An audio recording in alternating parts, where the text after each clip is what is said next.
Well,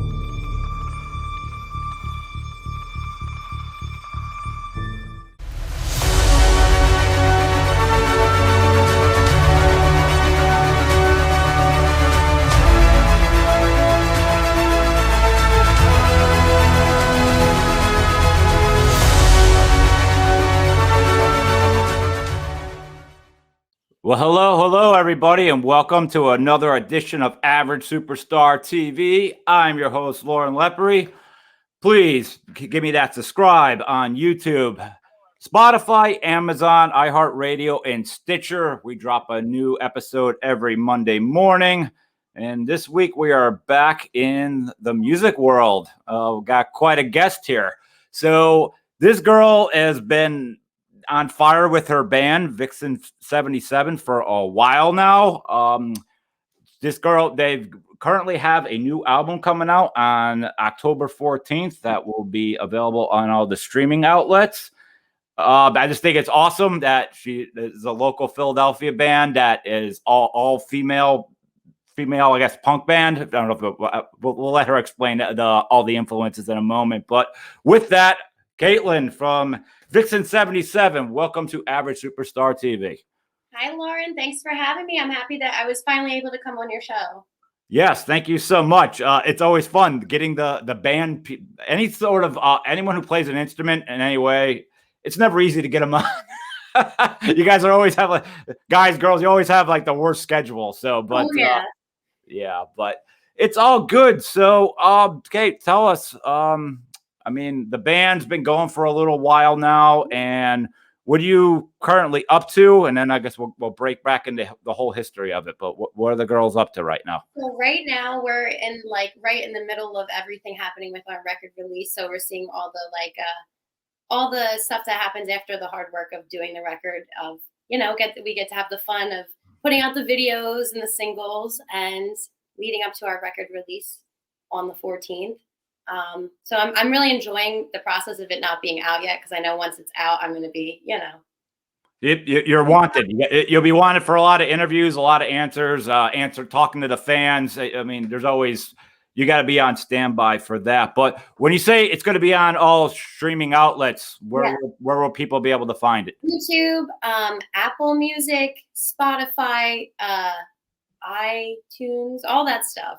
That everyone uses. And we have CDs coming out, which will be available on October 21st at our Johnny Brenda show, and they'll be ready by then. We just today gave our manager the okay of finalizing the art for the record or the CD sleeve, so that on our show we can sell it.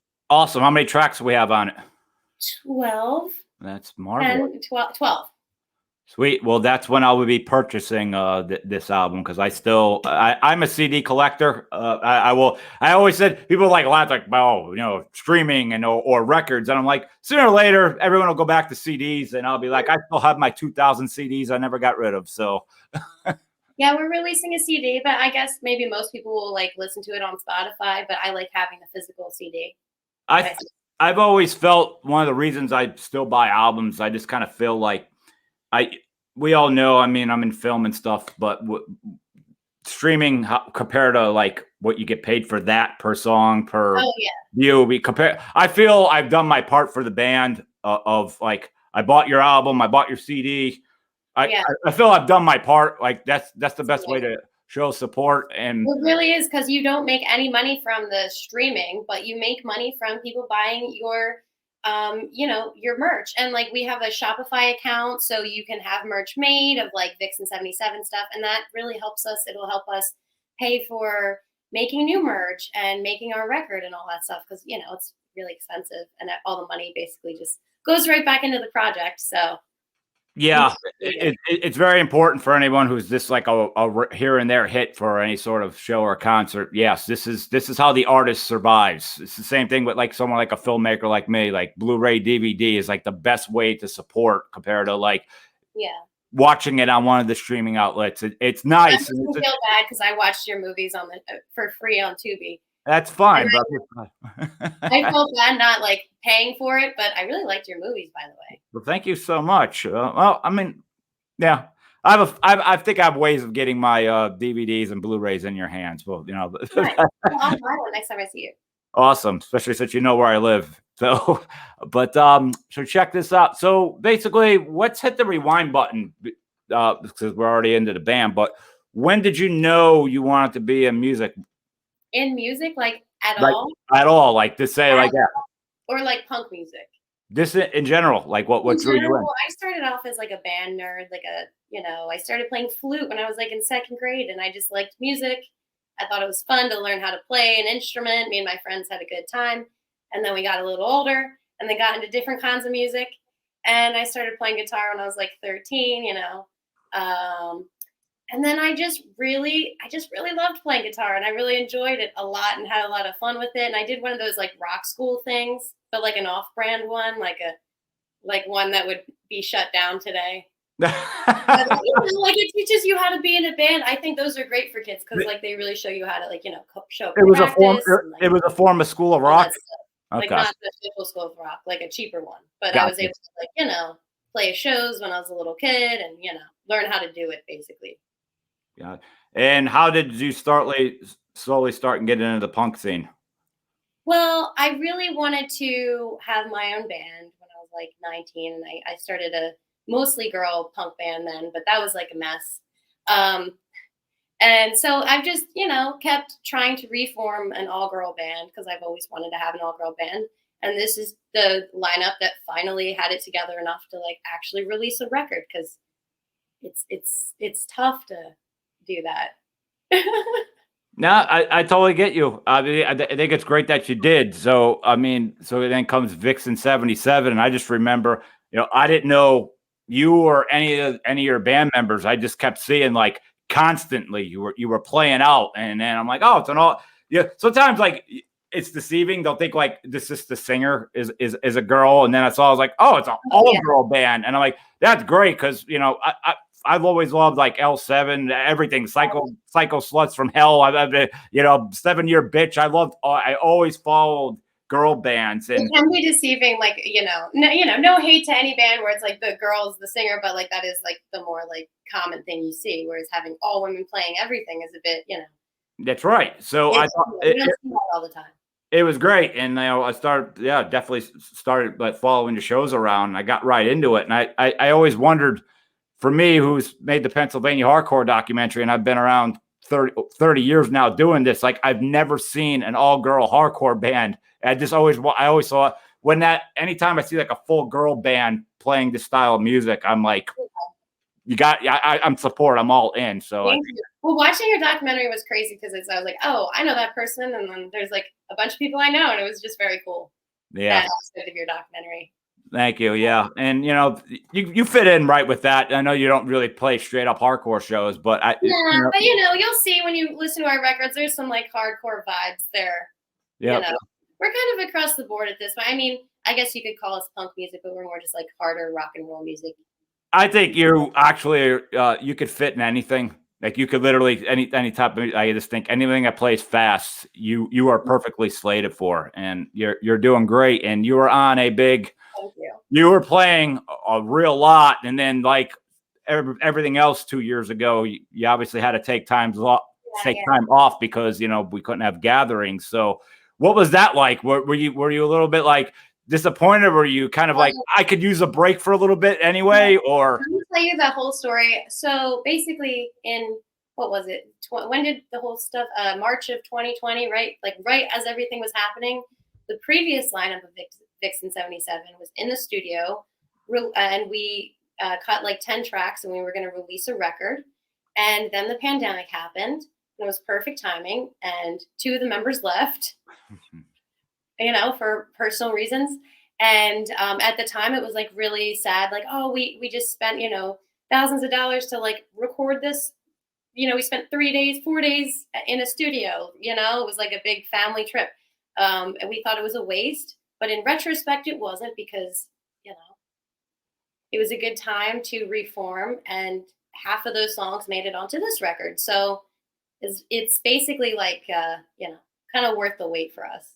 I think that's you did it perfectly with what you just said. If you said half the songs is like it was half of the previous work of the other three members, but you also have to recognize the two new ones that want to create something as a whole. Yeah. So it was like an even split. I think that's pretty awesome that you agreed like that. Yeah, and then so like the older members, they get credit and stuff. So Great. So across the boards, like who were the influences for all you ladies to get this band? Like, well, we're all really different in terms of our music influences. For me, I really love like I started off with like just like blues music is my favorite, and then punk rock music. Just I love the vibe of it, and I always have like ever since I started going to punk shows when I was like 13. And maybe sometimes the music sucks, but it's like you just like the whole vibe of it of like you know what I'm saying. Yeah. So I really like more like rock and roll, like sped up Chuck Berry riff with like a punk vibe kind of thing. But yeah, I don't know, kind of cliche. I'm really into Jack White. All my guitar heroes were always men. I never really had too many like female influences, which is part of why I want to set a good example. But as far as my bandmates go, like my bandmate Liz, she's like a total music nerd. She loves like Thin Lizzy. I don't know. She loves everyone. We love dad rock. We really do. Our drummer, she's a huge like classic rock person. Jazz, our bassist, she plays in different bands. She plays like reggae music, all different kinds of music. And so we all kind of like, we have different musical interests, but we coalesce around, rock and roll, punk music. Yeah, it's funny. I never really thought about this before until you said about a minute ago about like all your guitar heroes were guys, and like I could say like I started thinking about female actual guitar players, and I think like the only one that really popped in my head would have been like Joan Jett, because women definitely have a giant foot in the music industry for singing, especially. But I was actually thinking about guitar. You made me just think about that for a second. Well, that's the thing, as like a young kid playing guitar, and like just to be objective, all the people I like and that I was presented with were mostly men. And I guess now it's nice that I would like little girls in the future to have maybe a girl that they think is their guitar hero, not just because she's a girl, but because they like her playing. Yeah. So it's for everyone. Without a doubt. So ladies, pick up. Any ladies listen to this that are into music, pick up a guitar. Oh yeah. But like I discriminate with my band. Like my whole goal the whole time was to have an all-woman band, because no offense to men, I love men, but even if there's just one man in the band, the dynamic is just different. Mm-hmm. And men, no offense, men have always been like kind of like they get really, I don't know, attached to it and kind of like their ego. I don't know. My experiences with men in bands have always been a little bit limiting, so I just thought that the all-woman thing would maybe allow us to do something different. Yeah, no arguments, right? Yeah, and well, there's no argument. There's really not, and well, especially with this lineup, because we're all like, adults. We're all like, responsible. Yeah, no arguments. When we offend each other and like hurt each other's feelings, we have to talk. It's crazy. It's very healthy. So between this curious, like all yous are in the real world too. This isn't like what you do for a living. So like, how do you balance out work versus anyone has a home life, maybe has a family? The first thing is, I'm child free, committed to that, no interest in that. I don't own a house. I rent. So I just like have time, I guess. And I'm a college professor, so I don't like have a 9-to-5 where I have to like show up and like be on the clock. But that said, I'm just like working all the time, but I can still like move around my schedule to like fit whatever I'm doing. So I have a really flexible schedule. And then other bandmates, like I have a bandmate who's a Reiki master and a yoga teacher, things like that, where it's like more like a flexible kind of work schedule. That's awesome. But not all of us. Some of us work in kitchens, but they make it happen because they care. No, I think that's great. It's a weird balance.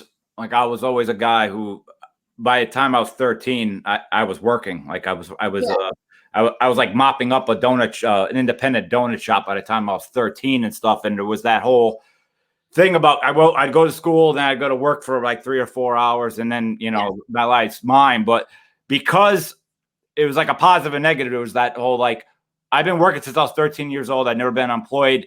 I show responsibility and work ethic, but you also have to like, I feel I've missed out in certain areas of life where I knew all these bands that I could have probably been like, you're going on tour for a month. Like, can I come with you? I'll pay my own way and help. Where I never got that experience of being young and just get to go. Where like now I'm a single guy with a mortgage, and it's a little harder to shut down and do that. So you girls have a lot of time with that, but I don't know. It's weird because it's like you're winning in one area and losing in another. But because like the time is, the time is finite. The time is, we only have 24 hours. Yeah. So, and I mean, even under ideal circumstances, just dropping everything and going on tour is like really hard. Yeah. We hope to tour. We're looking for a booking agent right now, so maybe we'll do a tour. We're hoping. Yeah. And what's the record label putting your album out? Well, our manager, it's through our manager's label, but it's being distributed through Megaforce, who he works with them. Okay. And he's worked for Megaforce for like a long time, and he really believes in us. And he is the sixth member. We have like a classic in sync contract kind of thing. He is, he does so much for us, and he's but Megaforce is not releasing it per se. Like, we're not signed to Megaforce; they're just doing the distribution. Got you. And this is the infamous like metal Megaforce that put out Anthrax, and that's where Metallica was before they went with Electric. Metallica's first label. Yeah. So I mean, I think that's a great start for you girls. Well, yeah, we have a great publicist, Girly Action, out of New York City, and so they've been helping us a lot. And so, hopefully we get some good shows. We have some things in the works. Like, we've already gotten some good shows. We opened for the MC5, and I'm hoping that we can open for some more bigger acts down the line, because hopefully we can prove that we can do that well. So we'll see. Yeah. Is there was there other girl bands out there that the world should know about? Other girl bands? I don't know. See, I'm like a total weirdo. I've been following LA Witch, but I don't know girl bands. As far as bands that have girls in them, maybe like Starcrawler appears to be doing some cool things. I don't know. You said L7. They're coming to Philly, but I think they're bringing someone for an opener. I wanted to open for that show. Yeah, last time I saw them was with Death Valley Girls opened. Oh, how were they? They were amazing. It was funny because the band's called Death Valley Girls, and there's like 2 or 3 girls in there, but there's also 2 guys. So like if you're the guys, like, it's called. Well, here's the thing. Take it from me as someone who has literally tried. Like, I'm 20. I will be 29 next month, and I've literally tried since I was 19 years old to get an all-woman lineup is so tough. Because like just if the amount, I don't know about math. I'm not a math person, but of the amount of people that play music, it's hard enough to get people to show up to practice. And then if you want to limit it to a certain gender, and then that gender might be less likely to play rock and roll music, then it's near to impossible. So our lineup was really hard to get, to be honest, just to get all women. So I understand why they would have like 2 guys. Totally get music too. And there's an abundance of guys that would want to play music with women also.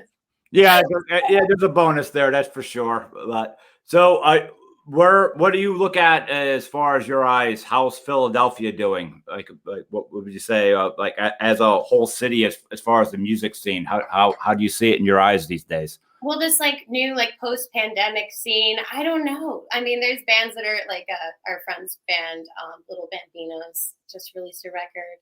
I don't really know too many local bands that are doing too much right now. It's odd because I worked at the Trocadero for 13 years, and it was always weird, but like awesome that Philadelphia at one point a couple years before everything hit the fan, we were rated the #1 city for music, and we're not talking about like the most happening bands, but just that we had so many venues that were doing so good, and each night, I mean, the gender of the music completely changed, and there was enough of people to support it. Like we are a very cultured city of you just don't know. Like it could be gothic, it could be rap, it could be hip hop, it could be punk, it could be rockabilly. Like we have everything going. Like we're a unit here, and Yeah. it's nuts. And you've got like a band like Catbite that's out of Philly that's doing really good right now. Well, the previous version of my band, we played with them at Creep Records in like 2019. Yeah, they're doing so good. I'm so proud of them. If that was you only played Creep Records once, right? I believe you told me. Yeah. Well, with this band, yeah. Okay. Yeah. So I was at that show. If it was, Well, yeah, I played. But another one, as you're talking, I'm thinking Heavy Temple. They're awesome. Yeah. Have you ever heard them? That's another like woman-led band. It's like a doom metal band. I can't say no, but Heavy Temple. Oh my God, cool. Okay, well, I'm gonna write that down right now and check that out when you're done. Like obviously, I'm super lame. I'm teaching all the time, but I haven't gone out much. But I saw them a few months back at Khyber Pub. They were so good. Yeah, and Khyber, that was a great place that constantly had shows. I mean, you just I didn't announce anything, but we might be playing there. We got it. I can't say it, or whatever. It's not announced yet, but we will be playing there. I'm excited to play there in the future. Yeah, I spent many Halloween there with the Satanic Rave through Bad Luck 13. Was a lot of times at the Khyber. Yes, more before it turned when they fixed it up.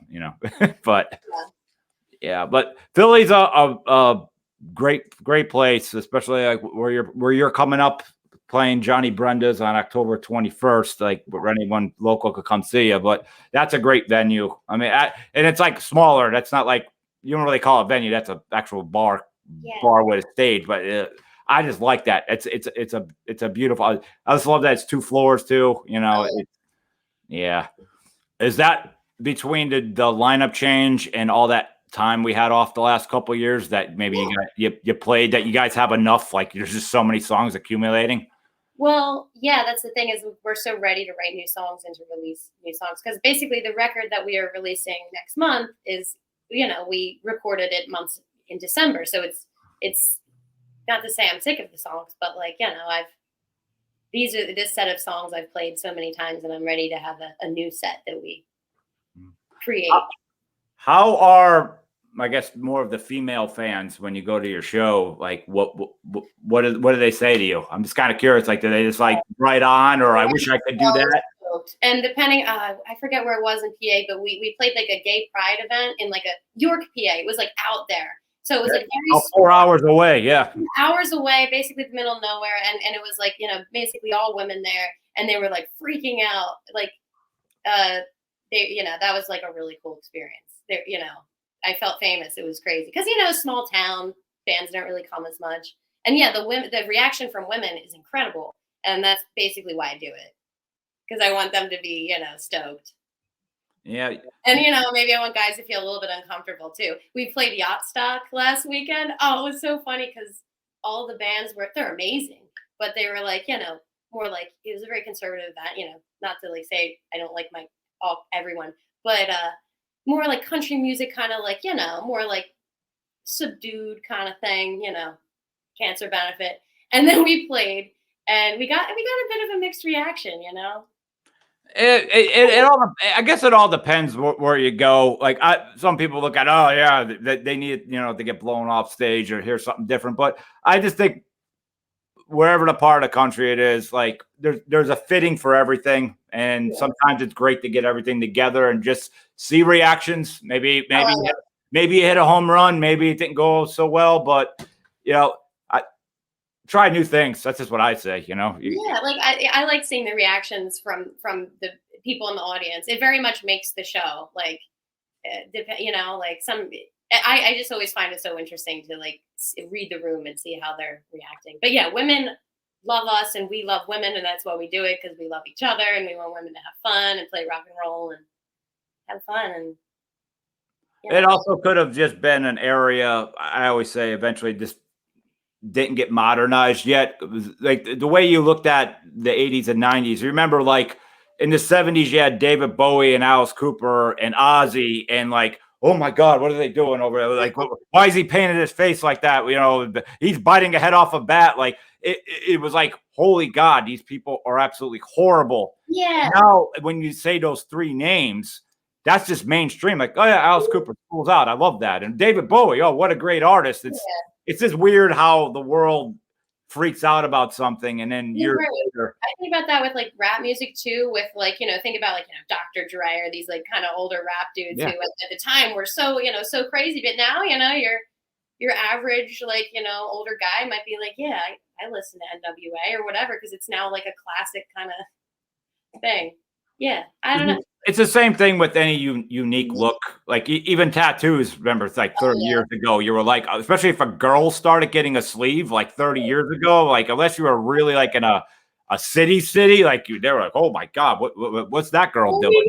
I don't have too many tattoos. A lot of my bandmates have like full out sleeves, all that, and we still get comments like, ladies, don't draw on your bodies. It's that'd be my mother giving you the speech like that. She's sweet. She doesn't get it. She grew up in a town that's only got 8,000 people. When my Catholic mother saw this, she cried very hard. Naughty. Yeah. And she probably didn't look at it, understand what a Wiccan is, right? She just saw the thinks it's pentagram, right? It means that I'm a Satanist too. Yeah. I'm also a witch, but I'm whatever you want me to be at any given time. But yeah, she didn't like it. But so yeah, I waited until I was over 25. Never got a tattoo until I was over 25. But Well, I think that's I actually think that's a really smart idea, because I just believe those like 18 to like 23, you really don't know what you're doing. Like, yeah, you could pay your rent, hopefully, and right from wrong, but you're not the same person that hopefully you changed, or else you wasted your life. But I remember I got one tattoo when I was 21, and then a year later I got one more, and I didn't go for like my sleeve. I didn't start this till I was 30, where I kind of had down what matters to me in my life and why I'm putting this on my arm, instead of, especially I think in the hardcore scene, where I see like an 18-year-old kid come in and look around, and like a week later he comes walking in like, look. I'm like, oh my God, you did your neck first. Dude. Like, yeah, you got to think. I support thinking about big decisions. Like, I guess it wasn't a phase. I always wanted to have a pentagram tattoo, and then I got it. And I actually lied to you. I did get one in my mouth when I was 17, just to see how it felt.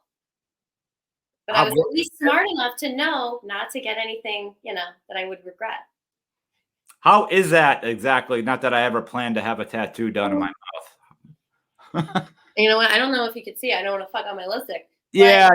I kind of did, but I mean, is that... Nobody wanted to do it because they didn't agree with it. It says drugs. It was a joke. I don't do drugs. I was just, I'm a dick, and I was making a joke. And so I bit it off, essentially. It's still half there, and it didn't really hurt. It's kind of pointless. It's not going to heal correctly. You bit it off. That's because you're a Satanist. Yes, correct. Oh, that's funny. Sweet. So for now, are you hoping, between the five of you bandmates, that are you trying to hopefully one day do this full time, or are you just seeing where the road goes and not? Well, we would all be willing to just quit our jobs and do it full time if we could. And that's the thing, is like, we're kind of on standby. If we do get a booking agent, we would quit our jobs and go on tour if we can. But we'll see what happens. I'm open to it. None of us have kids, so we can basically do whatever we want. Good. That's great. And I know you recently, I believe, if I saw your post right, I hope I'm not wrong, but you visited the XPN, or did they feature you? Is that what it was? Oh yeah, we were featured on WXPN, and then on October 3rd, we're doing an XPN live session. Okay. Like we go in the studio, and then they do a little video of us playing 4 songs live. I think it's called the Key Sessions. Okay. They do it with local acts. Yeah, I think that's definitely one of the main 2 stations. I put that in WKTU, like as far as music in the Philadelphia area, they're so important. Probably the coolest thing that happened to us, though, recently at all as a band, is we were on Little Steven's Underground Garage. That's the best to me. That's awesome. I didn't know you were on that, and honestly, Yeah. is, to me, the most important station, period. Oh, yeah. I just think even all of satellite radio, like parts of it are cool. A whole lot of it I could just throw out, but I never knew. And I've been around music a long time. I always think once I know everything, like I know everything. I don't. I never knew how much knowledge that guy had. And there are so many bands on that station that I'm like, who is this? And I'm like, right there on the computer, like I literally discovered 200 artists from Little Steven's Underground Garage, and I love that the guy signs a contract with Sirius XM, and you actually get to hear him tell a story about the band, and it's not like 30 seconds long. Sometimes he's talking like 4 or 5 minutes, but these stories are so captivating. I just think it's that's awesome that you got on that. That's great. Yeah, that was probably our shining moment. It's got curious. Did you get you girls? Did you get a chance to chat with him, or was it just a lead to? Oh, well, it was. Sorry, it was on. It's on his. It was a show on his station. Okay. The what's her name? Now I'm not going to remember her name. Kelly Ogden. Jenya Raven. The Jenya Raven show on Little Steven's Underground Garage. Yeah, I'm usually the morning, like when Kelly Ogden's playing from the Dolly Rock. She does that. Because, full disclosure, I don't have a satellite radio, but yeah, on the Jenya Raven show on Underground Garage, and she talked about us. I don't know. It was I heard a little recording of it. Yeah, and you played with some awesome bands. I mean, you played with Cherie a couple years ago. Yeah, I mean that's. Yeah. Did she get a chance to check you out? Did you get the? We did. We got a chance to meet her, and then most recently we played with the MC5, and that was great. Meeting Wayne Kramer and Stevie Salas and some of the other people. You got the MC5. If you could play with Iggy Pop, you got to play with the two birth people of punk and rock. So I'm just it's crazy to play with someone like Wayne Kramer and meet him and talk to him. It's an honor, Yeah, that was at Underground Arts, I believe, right? I was on the road. I think when I was doing my cross country, but I remember seeing that. I was happy for you, though. Yeah, he's doing well. He's 74 years old. It's crazy. Yeah. Yeah, and funny. And we brought up earlier, Joan Jett. She just turned 64, and I mean, she's still belting them out like no problem. I would love to open for her one day. That if I could open for people I love, that would just make me happy. Well, you guys. I'm sorry, you ladies. You just keep doing your thing. I think you got it. I think but we try to put on a good live show. We have a lot of fun, and it gets a little crazy sometimes. That's about it. Our record is coming out. Also, we have 3 music videos out. We have 4 singles out. Watch our music videos; they're a lot of fun. And with the watch them, is it just a Vixen? Am I right? Is it Vixen 77 page on YouTube? Yeah, that's it. All right, cool. Well, all right. Well, Cait, thank you so much for coming by, gracing me with your presence. And you still to this day will always have my favorite set of hair on earth. Thank you so much. You have great hair too. Thank you. But I thank this audience for taking the time to stop by. We drop a new episode every Monday morning. Please hit that subscribe button on YouTube, Spotify, Amazon, Stitcher, and iHeartRadio. Also hit that subscribe button on Vixen 77 on the same, especially YouTube. You can watch all those music videos. And with that, I will say the party's over.